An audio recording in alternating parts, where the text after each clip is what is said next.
Assalamualaikum warahmatullahi wabarakatuh.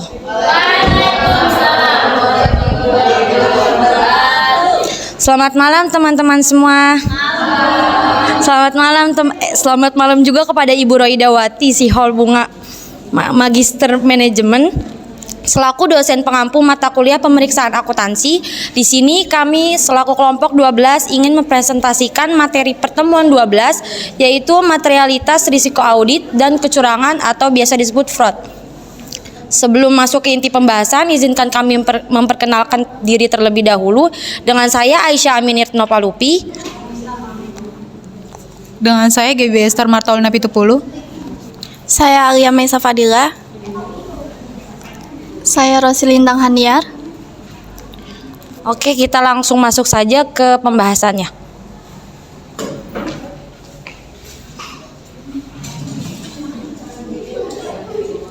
Pertama ada materialitas salah saji.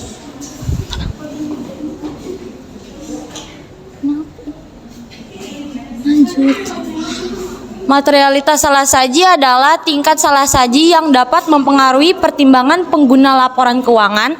Materialitas salah saji bersifat relatif, lain perusahaan, lain juga ukurannya, serta ditentukan berdasarkan pertimbangan profesional auditor.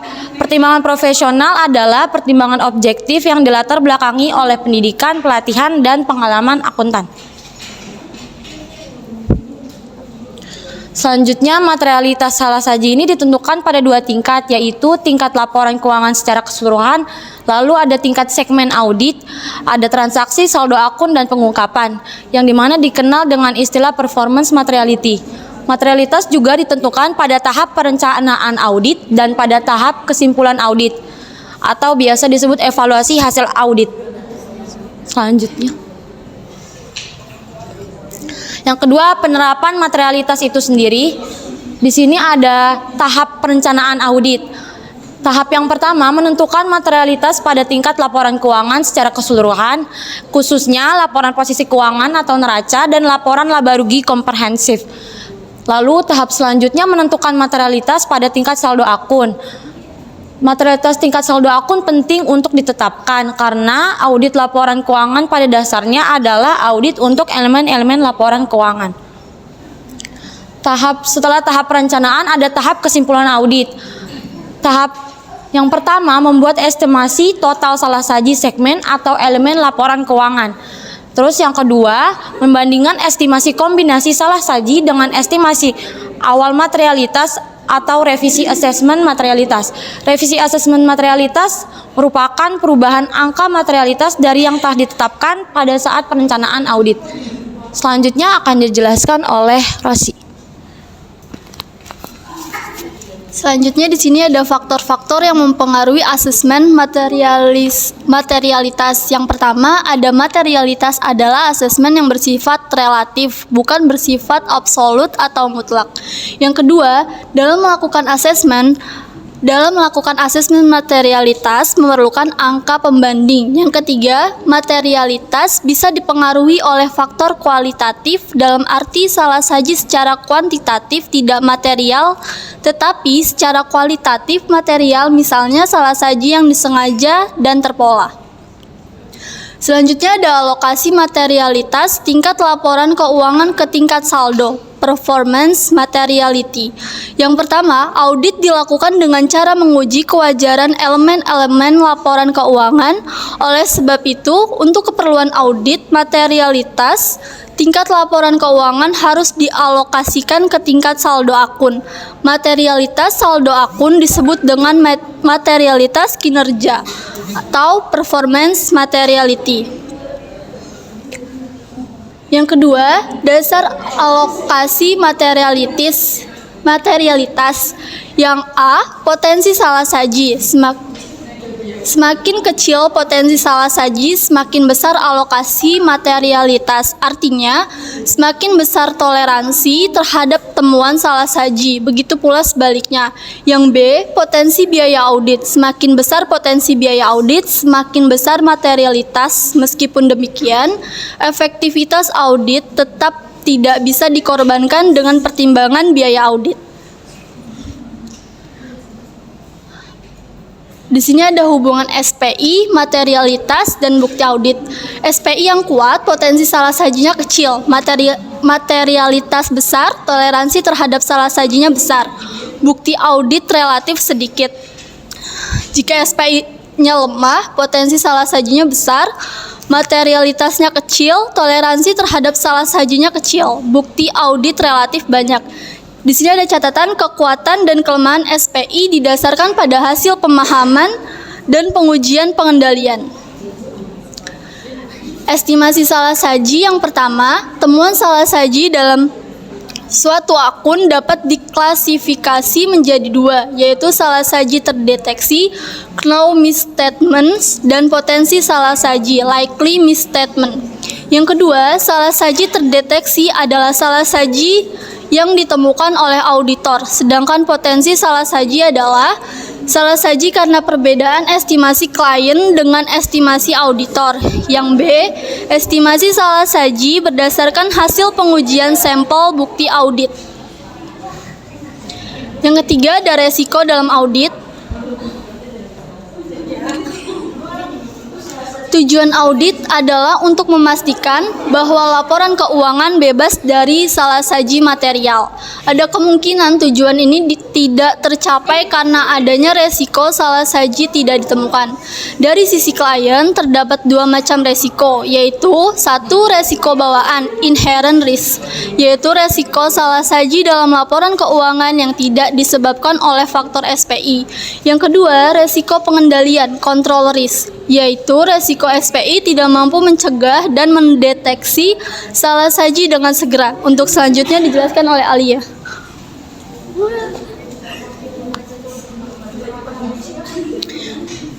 Baik, melanjutkan catatan yang presentasi yang sebelumnya. Ada catatan khususnya. Yang pertama itu resiko bawaan akan berubah menjadi resiko pengendalian pada saat resiko bawaan sudah dicoba diatasi dengan sistem pengendalian, tetapi kesalahan tetap terjadi.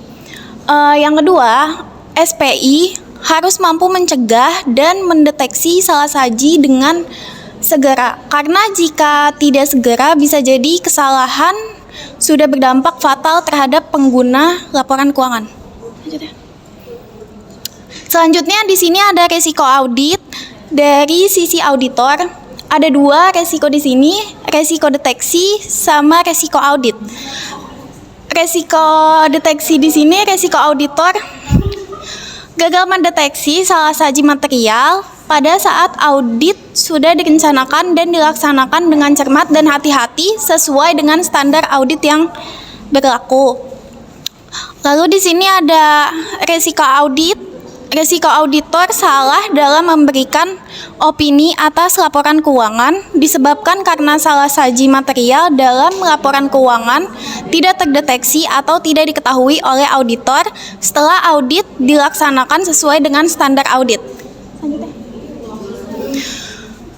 Nah, di sini bisa dilihat biasanya auditor menggunakan pemahaman ini untuk menentukan tingkat pengujian dan bukti yang dibutuhkan untuk mencapai opini yang akurat. Nah, di sini ada SPI yang kuat. Jika sistem pengendalian internal atau SPI-nya kuat, resiko pengendalian dan resiko bawaan jadi rendah.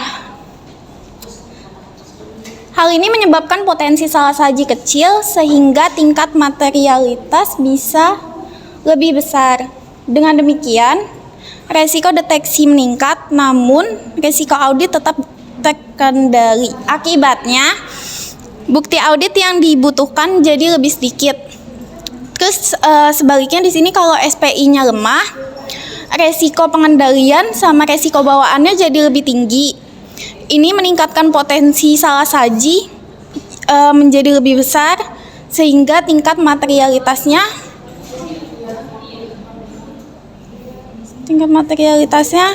jadi lebih kecil. Resiko deteksi menurun, namun resiko audit mengecil dan dibutuhkan lebih banyak bukti audit. Istilah resiko hanya berlaku pada saat upaya pencegahan resiko telah dilakukan dengan baik. Jika upaya pencegahan belum dilakukan dengan baik, maka istilah yang tepat bukan resiko tapi kegagalan atau failure. Selanjutnya ada resiko deteksi dan resiko audit. Resiko deteksi dan resiko audit adalah context acceptable risk atau tingkat keberanian auditor untuk mengambil resiko. Maka jika SPI kuat, potensi salah saji kecil. Maka resiko deteksi dan resiko audit menjadi lebih besar. Kuat dan lemahnya SPI disimpulkan melalui hasil pemahaman dan pengujian SPI. Lalu resiko perikatan audit. Resiko kerugian yang dihadapi oleh auditor dalam melaksanakan tugas audit meskipun pelaksanaan audit dan laporan audit telah dibuat dengan benar. Resiko perikatan berhubungan dengan resiko bisnis atau kegagalan bisnis yang berimbas pada tuntutan hukum kepada auditor. Meskipun dalam kasus semacam ini auditor pada dasarnya tidak bisa dituntut karena resiko bisnis tidak ada hubungannya dengan pelaksanaan audit. Lalu ada kecurangan atau fraud. Ya udah. Di sini ada tujuan dan bentuk kecurangan. Tujuan audit adalah memastikan bahwa laporan keuangan bebas dari salah saji material, baik karena kesalahan yang tidak sengaja maupun kesalahan yang disengaja. Fraud dapat dilakukan dengan dua bentuk. Yang pertama, menyajikan laporan keuangan yang menyesatkan dengan cara memanipulasi pelaporan aset, pendapatan, dan beban. Yang kedua, ada penyalahgunaan aset.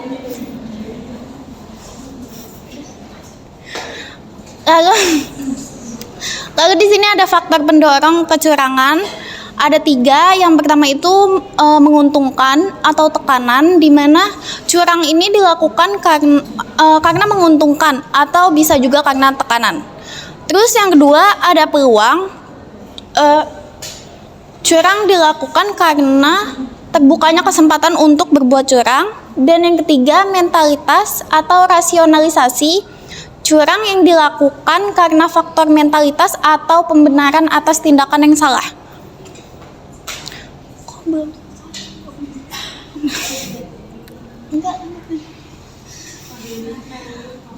Selanjutnya ada pengukuran potensi resiko fraud.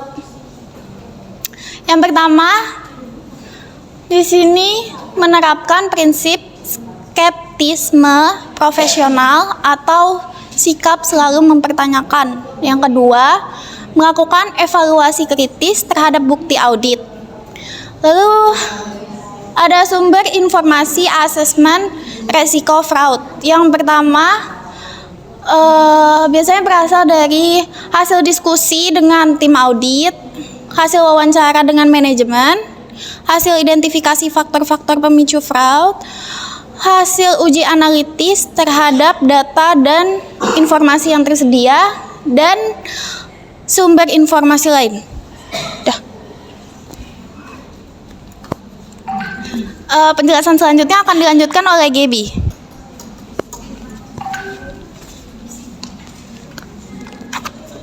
Untuk yang selanjutnya ada auditor harus mendokumentasikan prosedur, data, dan informasi yang digunakan untuk melakukan asesmen terhadap potensial fraud. AICPA memberikan 3 pedoman untuk mencegah dan mendeteksi fraud. Yang pertama itu ada mengembangkan budaya kejujuran dan etika yang tinggi. Yang kedua ada manajemen bertanggung jawab dalam mengevaluasi risiko kecurangan.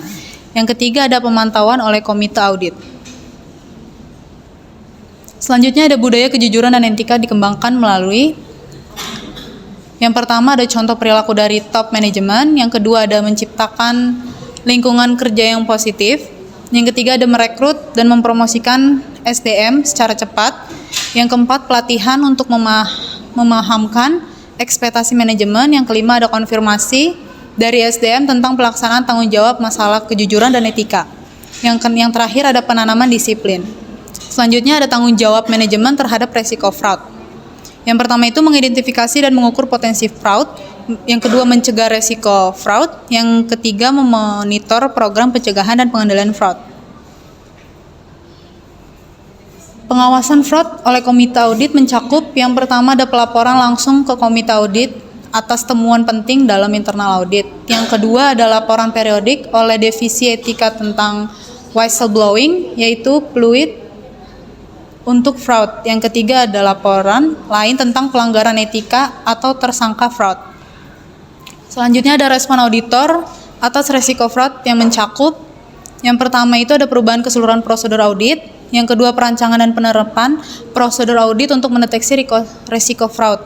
Yang ketiga ada perancangan dan penerapan prosedur audit untuk mendeteksi pelanggaran prosedur pengendalian oleh manajemen yang mencakup yaitu ada pemeriksaan jurnal dan penyesuaian sebagai bukti potensi salah saji karena fraud. Yang terakhir ada evaluasi terhadap transaksi tidak lazim yang signifikan. Area khusus risiko fraud, yang pertama risiko pelaporan pendapatan yang menyesatkan yang bisa mencakup ada pelaporan pendapatan fiktif, mempercepat pelaporan pendapatan dengan menggeser ke depan pisah batas transaksi. Yang terakhir ada manipulasi penyesuaian pendapatan.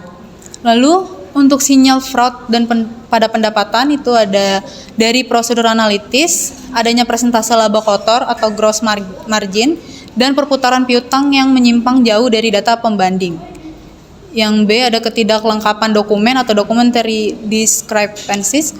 Yang C penyalahgunaan penerimaan kas dari pendapatan. Yang terakhir penyimpangan pencatatan penjualan.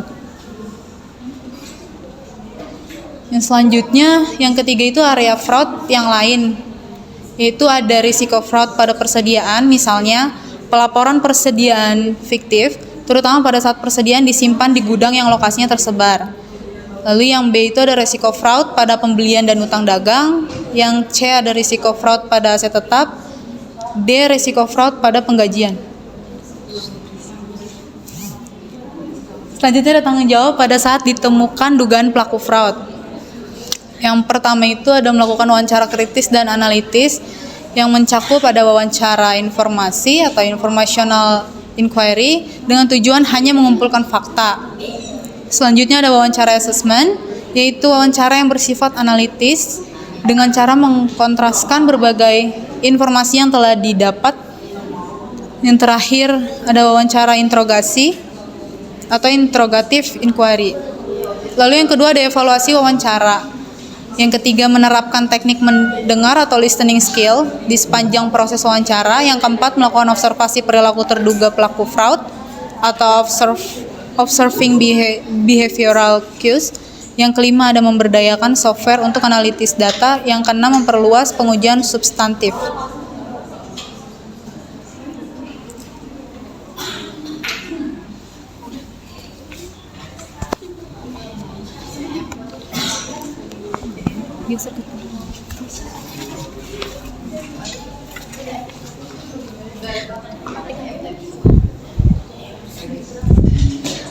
Mana ya? Salah.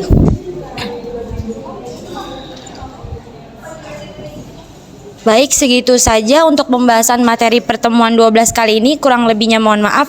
Selamat malam. Wassalamualaikum warahmatullahi wabarakatuh.